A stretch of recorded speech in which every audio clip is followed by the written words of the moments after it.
Adiala jail کے باہر media سے گفتگو کرتے ہوئے پی ٹی آئی بیرسٹر گوہر نے کہا ہے کہ بانی پی ٹی آئی اور ان کی اہلیہ کے خلاف عدت میں نکاح کیس کا فیصلہ سیاسی مقاصد اور کردار کشی کے لیے ہے۔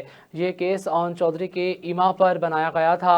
ان کا کہنا تھا کہ ایک بےہودہ کیس میں بھی زیادہ سے زیادہ سزا 7 سال ہوگی جس کی توقع کی جا رہی تھی، وہی ہوا۔ زبانی اعلان کیا گیا کہ فیصلے کی کاپی تک نہیں دی گئی۔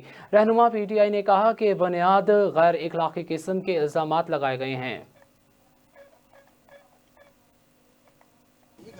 دیکھیں، ہم نام نہیں بتا سکتے بیکاز اس وقت جو سختیاں ہو رہی ہیں تو ہم چاہ رہے تھے شاید ان پہ پریشر ڈالا جائے، ان کو نقصان پہنچایا جائے۔ بٹ جج صاحب کو ہم نے کہا تھا کہ ایک گھر کے ملازم کو لایا گیا ہے تو ہم بھی ایک اور وٹنس لے کے آنا چاہتے ہیں۔ گھر میں ایک بندے تو نہیں تھے، اور بھی لوگ تھے، تو ہمیں بھی اجازت دے دے کہ ہم بھی صرف ایک بندے کو لائیں اور وہ ٹیسٹیفائی کرے اس نے کیا دیکھا ہے۔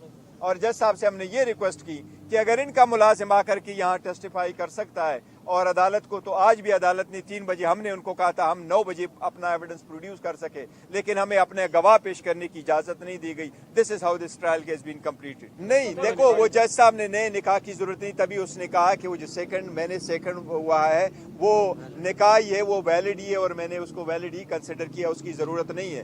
البتہ جو بی بی کو رکھا ہے وہ گھر میں، ہماری تو ریکویسٹ یہی ہے اور ہم اپلیکیشن بھی موو کریں گے کہ آپ نے بی بی کو کیوں رکھا ہے بنگالہ میں؟ اس کو تو آپ نے ایک کمرے میں رکھا ہے، بند کمرے میں رکھا ہے، اس میں سے ایون اپنے کچن جانے کی اجازت نہیں ہے، اور اس کے سارے شیشے بھی کالے کر دیے اور صرف ایک ہی کمرہ چھوٹا سا ان کے لیے رکھا ہے۔ تو ہماری ریکویسٹ بھی یہی ہوگی، ہم کورٹ میں بھی جائیں گے کہ ان کو بے شک باپ واپس اڈیالہ ہی لے آئیں۔ انشاءاللہ تعالی ہائی کورٹ میں موو کریں گے اور بہت جلد موو کریں گے۔ جو ہائی کورٹ کی اگر چھٹیاں نہیں ہے تو انشاءاللہ نیکسٹ ویک میں کریں گے۔